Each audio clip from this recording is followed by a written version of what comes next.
ये बात उन दिनों की है जब बुद्धा मरवन में अपना समय व्यतीत कर रहे थे। इस समय तक बुद्धि की प्रसिद्धि दूर दूर तक फैल चुकी थी। बहुत दूर दूर से लोग अपनी चिंताओं और परेशानियों का समाधान खोजने के पास आते थे। ऐसे ही एक दिन जब बुद्धा मरवन में अपने शिष्यों को प्रवचन दे रहे थे तो एक अधेड़ उम्र का व्यक्ति अपने 2021 वर्ष के पुत्र को अपने साथ लिए बुद्धि की तरफ चला आ रहा था। जब यह प्रवचन स्थल के पास पहुंच गए तो एक नजर उन पर डाली और इशारे से बैठने के लिए कहा। जब प्रवचन समाप्त हो गया और सभी लोग वहां से चले गए तो बुद्ध ने उस व्यक्ति को अपने पास बुलाया और बैठने के लिए कहा। वहां चारों तरफ हरियाली छाई हुई थी। मौसम बहुत सुहाना था और तरह तरह के पक्षियों की आवाजें गूंज रही थी। ऐसा नजारा देखकर उस व्यक्ति को अंदर से असीम शांति महसूस हो रही थी। इसके बाद बुद्ध ने उस व्यक्ति से आने का कारण पूछा तो इस पर व्यक्ति ने कहा, यह तथागत, मैं 2 दिन की लंबी यात्रा करके अपने पुत्र को आपसे मिलवाने लाया हूं। ये मेरा इकलौता पुत्र है और ये हर समय थका थका रहता है। ऐसा लगता है जैसे इसके अंदर कोई जान ही नहीं है, कोई प्राणी नहीं है। इसका स्वभाव भी काफी चिड़चिड़ा हो गया है। अगर हम इससे कुछ भी कहते हैं तो यह हमारी छोटी छोटी बातों पर गुस्सा हो जाता है। इसके देखने की क्षमता भी उम्र से पहले ही कमजोर हो गई है और इसके बाल भी सफेद पड़ने लगे हैं। इतनी कम उम्र में इतनी बड़ी उम्र का लगना मुझे तो कुछ समझ नहीं आ रहा। किसके साथ हो? क्या रहा है तथागत? मैं अपने पुत्र के स्वास्थ्य को लेकर बहुत चिंतित हूँ। जब मैं अपने पुत्र को वैद्य जी के पास लेकर गया तो उन्होंने कुछ औषधि दी और कहा अपने पुत्र को तनाव कम लेने के लिए कहो। वो अपने दिमाग में बहुत अधिक तनाव लेता है, इसलिए उसकी ऐसी हालत हो गई है। लेकिन मुझे उनके बहुत समझाने के बाद भी तनाव का मतलब समझ नहीं आया। मुझे नहीं पता कि तनाव होता क्या है, यह किन कारणों से आता है और उसे कैसे अपने पुत्र के दिमाग से निकालूं, लेकिन मुझे सबसे पहले तो ये समझना है कि तनाव होता क्या है। इसीलिए तथागत मैं आपके पास आया हूँ, कृपया आप मेरी समस्या का समाधान कीजिए। यह सुन बुद्ध उसके पुत्र को बड़े ध्यान से देखते हैं, उसके चेहरे को देखते हैं, उसकी आंखों को देखते हैं और फिर उसके हाथों की नब्ज को भी देखते हैं। यह सारी विधि करने के पश्चात बुद्ध उस व्यक्ति से कहते हैं, तनाव लेना तो कोई नहीं चाहता, लेकिन फिर भी यह तनाव लोगों के दिमाग को दीमक की तरह पकड़ लेता है और व्यक्ति जान भी नहीं पाता कि वह तनाव में जी रहा है। लेकिन अगर व्यक्ति तनाव के कारणों को अच्छे से समझ लेता है और तनाव के बारे में कोई ऐसा पैमाना बना लेता है जिससे वह जान सके कि वह कितने तनाव में है, तो वह इस समस्या का समाधान भी खोज सकता है। सबसे पहले तो तुम ये समझो कि तनाव होता क्या है। जब भी कोई व्यक्ति कोई काम कर रहा होता है लेकिन उसका मन कहीं दूर भटक रहा होता है, कल्पनाओं में होता है, तो उसके शरीर और मन के बीच एक दूरी पैदा हो जाती है। यह दूरी जितनी अधिक होगी व्यक्ति उतनी ही ज्यादा बेहोशी की अवस्था में होता है और शरीर व मन के बीच की इसी दूरी, इसी खिंचाव को तनाव कहा जाता है। आखिर कोई पसंदीदा खेल खेलने के बाद व्यक्ति चुस्ती और प्रसन्नता से क्यों भर जाता है, जबकि उसने तो अपने शरीर को थकाया है। लेकिन समझने वाली बात यह है कि खेलते समय मन और शरीर एक साथ पूरी तरह से उस खेल में केंद्रित होते हैं, जिससे शरीर और मन के बीच दूरी पैदा नहीं होती और कोई तनाव पैदा नहीं होता। और अगर दिमाग में कोई तनाव था भी तो वो भी दूर हो जाता है। लेकिन इसके विपरीत जब हम कोई ऐसा काम करते हैं जो हमें पसंद नहीं है, तो हमारा ससुर तो उस काम को कर रहा होता है, लेकिन हमारा मन कहीं दूर कल्पनाओं में भटक रहा होता है, जिससे शरीर और मन के बीच एक दूरी पैदा हो गई और तनाव ने जन्म ले लिया। इसीलिए व्यक्ति को एक समय पर सिर्फ एक ही काम करना चाहिए और अपने तन और मन की सारी शक्ति उसी एक काम पर लगा देनी चाहिए, जिससे व्यक्ति के अंदर तनाव पैदा ही ना हो। इसके बाद बुद्ध ने कहा, तनाव पैदा होने के मुख्य 8 कारण होते हैं और जिसने इन कारणों को समझ लिया वो जीवन भर तनाव मुक्त रह सकता है। मुख्य कारणों में सबसे पहला कारण है अति महत्वाकांक्षी होना। महत्वाकांक्षी होना अच्छी बात है, लेकिन क्या कभी आपने इस बात पर ध्यान दिया है कि इंसान के लक्ष्य कभी पूरी ही नहीं होते। उसका एक लक्ष्य पूरा हुआ नहीं कि वह दूसरे की तरफ भागने लगता है, दूसरा पूरा हुआ तो तीसरे की तरफ, और इस तरीके से वो अपने लक्ष्यों को पाने के लिए जिंदगी भर गोल गोल घूमता रहता है। इसीलिए जो व्यक्ति अति महत्वाकांक्षी होता है, जिसने बड़े बड़े लक्ष्य बनाए होते हैं, वह वर्तमान में कभी रह ही नहीं पाता। उसका मन सदैव भविष्य की योजनाएं बनाने में ही व्यस्त रहता है। उसका शरीर तो वर्तमान में रहता है लेकिन भविष्य में ही रहता है, जिससे मन और शरीर के बीच दूरी पैदा हो जाती है और वह तनाव भरी जिंदगी जीने लगता है। बुद्ध के मुख से यह बात सुन उस लड़के ने कहा, बुद्ध, तो फिर इसका मतलब है कि हमें लक्ष्य नहीं बनानी चाहिए, क्योंकि लक्ष्य बनाना भी तो महत्वाकांक्षा ही है। इस पर बुद्ध ने कहा, जीवन में लक्ष्य बनाना कोई गलत बात नहीं है, लेकिन समस्या तब उत्पन्न होती है जब वो अपना पूरा ध्यान उस लक्ष्य से मिलने वाले परिणाम पर ही लगा देते हैं और उसके परिणाम की चिंता करते रहते हैं। व्यक्ति को वर्तमान में जीना आना चाहिए।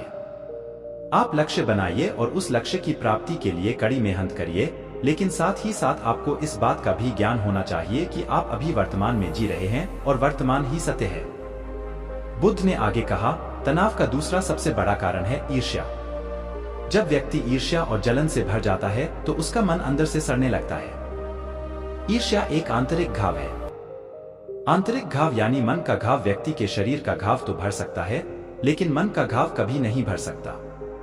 इसीलिए व्यक्ति को दूसरे की खुशी और तरक्की से कभी ईर्ष्या नहीं करनी चाहिए, क्योंकि तनाव का कारण है। इसके बाद बुद्ध ने तनाव का अगला कारण बताते हुए कहा कि आरुषिपूर्ण काम करने से भी मन में तनाव पैदा होता है। जो काम करना हमें पसंद ही नहीं है, जिसका में हमारी रुचि ही नहीं है, उस काम में हमारा मन लग ही नहीं पाएगा। हमारा शरीर तो वही बैठा रहेगा, लेकिन हमारा मन कल्पनाओं की उड़ान भरेगा, जिससे शरीर और मन के बीच दूरी पैदा हो जाती है और व्यक्ति तनावग्रस्त हो जाता है। इसीलिए इंसान को हमेशा अपनी रुचि के अनुसार ही कार्य करनी चाहिए। अगर व्यक्ति ने ये पता कर लिया कि उसे कौन सा काम करना पसंद है और वो उसी काम को अपने जीवन का लक्ष्य बना लेता है, तो फिर वो काम उसके लिए काम नहीं बल्कि खेल बन जाता है। फिर बुद्ध ने कहा, तनाव का चौथा कारण होता है किसी दूसरे से अच्छा रखना। बुद्ध ने उस व्यक्ति की ओर इशारा करते हुए कहा, एक पिता होने के नाते तुम्हारी अपने पुत्र से बहुत सी अपेक्षाएं होंगी कि तुम्हारा पुत्र एक बहुत ही कामयाब इंसान बने, तुम्हारा नाम रोशन करे, जैसा तुम चाहते हो उस तरह का जीवन जिए, तुम्हारी हर बात मानी। लेकिन क्या आज तक कभी किसी की सारी अपेक्षाएं पूरी हुई है? जब भी कोई व्यक्ति किसी दूसरे से कोई अपेक्षा रखने लगता है तो वो अनजाने में अपने लिए तनाव पैदा करने लगता है। जरा सोचो कि अगर तुम्हारा बेटा तुम्हारे अनुसार काम नहीं कर रहा और वो नहीं बन पा रहा जो तुम उसे बनाना चाहते हो, तो निश्चित रूप से तुम्हारे दिमाग को तनाव पकड़ लेगा।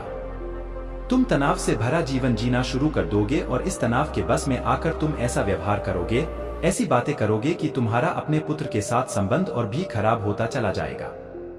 इसीलिए व्यक्ति को जितना हो सके उतनी कम अपेक्षाएं दूसरों से रखनी चाहिए, और अगर पूरी तरह से तनाव मुक्त रहना है तो दूसरों से अपेक्षा रखना ही बंद कर दो। इसके बाद बुद्ध ने कहा कि शारीरिक कष्ट भी इंसान के तनाव का एक कारण होता है। जब व्यक्ति किसी शारीरिक पीड़ा से गुजर रहा होता है तो उसका पूरा ध्यान बस अपने उस शारीरिक दर्द पर होता है और वो पूरे दिन बस उसी के बारे में सोचता रहता है, जिससे उसका मन दुख के विचारों से भर जाता है और ऐसी स्थिति में व्यक्ति तनावग्रस्त रहने लगता है। यह सुन उस व्यक्ति ने कहा कि हे बुद्ध, शारीरिक दुख तो किसी भी व्यक्ति को हो सकता है, तो फिर क्या हुआ? व्यक्ति जीवन भर तनाव में ही जिएगा? इसका जवाब देते हुए बुद्ध ने कहा कि इंसान को ये बात समझनी चाहिए कि हमारा जीवन दुखों का आधार है। जैसे जैसे हमारा जीवन आगे बढ़ता है, इसमें दुख आते हैं, बीमारियां आती है और फिर अंत में मृत्यु भी आती है, तो बीमारियां इंसान के जीवन का अभिन्न अंग है। कोई इनसे बच नहीं सकता। बस किसी किसी के जीवन में ये समय से पहले आ जाती है तो किसी के बाद में पढ़ाती सबको है।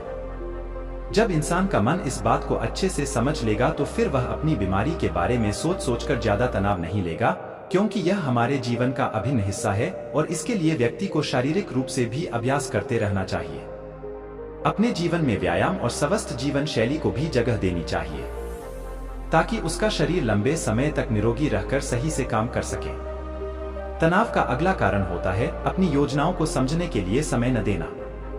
कुछ लोगों के दिमाग में कोई विचार आया नहीं है कि वो बिना सोचे समझे उस पर काम करना शुरू कर देते हैं, और जब उस काम में उन्हें असफलता मिलती है तो वह तनाव से भर जाते हैं, क्योंकि उन्होंने उस काम को शुरू करने से पहले उसके बारे में पूरी जानकारी इकट्ठा नहीं की थी।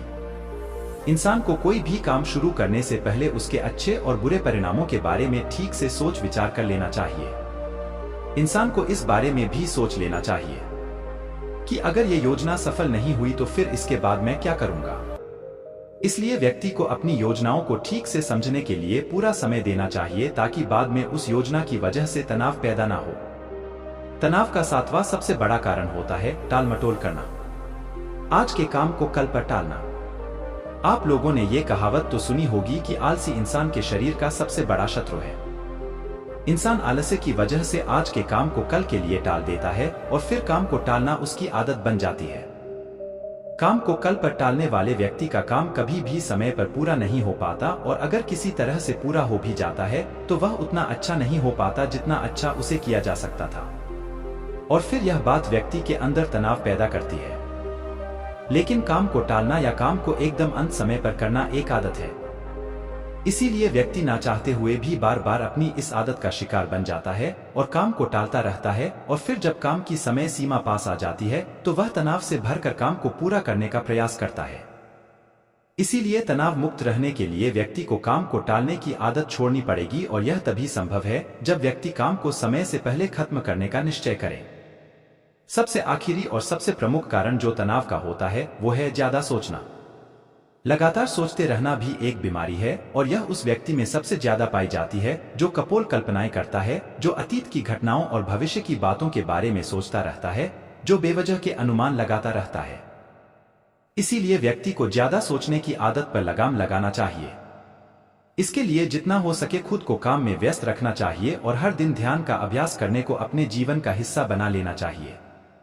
बुद्ध के मुख से यह सारी बातें सुनकर उस व्यक्ति ने हाथ जोड़कर कहा, बुद्ध मेरा पुत्र तो अभी मात्र 20 वर्ष का ही है और इसमें अभी इतनी समझ भी नहीं है कि यह आपकी बताई सारी बातों का एक साथ पालन कर सके। आप कृपया करके तनाव मुक्त रहने का कोई आसान सा तरीका बता दें जिससे मेरा बेटा उसका अनुसरण भी कर सके और तनाव मुक्त भी रह सके। उस व्यक्ति की यह प्रार्थना सुन बुद्धि ने कुछ सोचते हुए जवाब दिया, अगर तुम इतनी सारी बातों का पालन नहीं कर सकते तो इसके लिए एक बहुत ही आसान विधि है। तुम एक बार में एक काम को करने पर ध्यान लगाओ, भी काम कर रहे हो उस समय पर सिर्फ उसी काम को करो, सिर्फ उस पर ही अपना पूरा ध्यान लगाओ और अगर तुम्हारा मन इधर उधर भटक जाता है तो जैसे ही तुम्हें याद आए उसे वापस फिर उसी काम में लगा दो।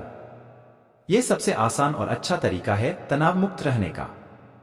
जब तुम भोजन करो तो उस समय सिर्फ भोजन ही करो, उसके पूरे स्वाद का आनंद लो, उसी अनुभव करो। जब चलो तो अपना पूरा ध्यान सिर्फ चलने लगा दो। इससे तुम्हारा मन और तुम्हारा शरीर दोनों एक जगह पर केंद्रित रहेंगे। दोनों के बीच दूरी पैदा नहीं होगी जो कि तनाव का मुख्य कारण होती है। दोस्तों, आज की युवा पीढ़ी एक ही समय पर दो दो तीन तीन काम करने के आदी हो चुकी है, जैसे फोन पर बात करते हुए गाड़ी चलाना, खाना खाते हुए टीवी देखना, ये फोन चलाना और फिर इनकी शिकायत रहती है कि मैं तनाव में जी रहा हूं, मेरा मन शांत रहता है, मैं चिड़चिड़ा सा हो गया हूं। जब कोई व्यक्ति एक ही समय पर तीन तीन काम करेगा तो तनाव पैदा होना तो स्वाभाविक है, क्योंकि दिमाग तो एक समय पर पूरा ध्यान लगाकर सिर्फ एक ही काम कर सकता है। पूर्ण रूप से एक ही समय पर दो कामों पर ध्यान कभी नहीं लग सकता। इसीलिए जहां तक संभव हो सके एक समय पर सिर्फ एक ही काम करने का प्रयास करें, वो भी पूरे ध्यान के साथ। दोस्तों, आशा करता हूं कि आपको इस स्टोरी से काफी कुछ सीखने को मिला होगा। धन्यवाद फ्रेंड्स, हमें उम्मीद है कि आप सभी दोस्तों को चिंता में खुद को बर्बाद मत करो शॉर्ट मॉरल स्टोरीज इन आप लोगों को पसंद आई या नहीं। अगर अच्छी लगी हो तो हमें मोटिवेट करने के लिए कृपया लाइक और शेयर करें। ऐसी ही और मॉरल स्टोरीज इन पढ़ने के लिए हमें सब्सक्राइब कर लें। थैंक्स।